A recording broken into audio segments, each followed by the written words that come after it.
High friends, welcome to Ray blog. आज मला तुमच्याबरोबर एक खूप इमोशनल गोष्ट शेअर करायची. ती म्हणजे अशी की मी एका हॉस्पिटलमध्ये काम करते आणि सध्याची जी परिस्थिती चालू आहे ती थोडीशी डिफिकल्ट आहे. तर मी देवाच्या पाया पडायला जेव्हा पण जाते त्यावेळेस देवाला म्हणते, देवा हे असलं आयुष्य असण्यापेक्षा नसलेलं बरं. तर मी सकाळीच देवाच्या पाया पडायला गेले आणि देवाला बोलले की देवा काय ही लाईफ आहे, त्यापेक्षा नसलेली बरी.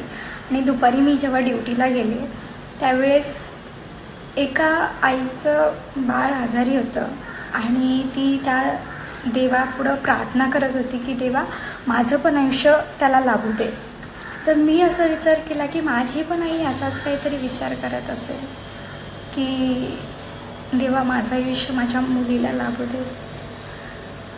आणि मी देवाला काय मागते की देवा मला असलं आयुष्य नको. सो देव पण कन्फ्यूज होत असेल ना की कोणाचं ऐकू कोणाचं नाही.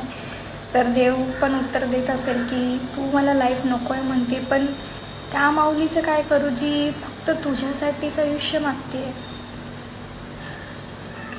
बाय.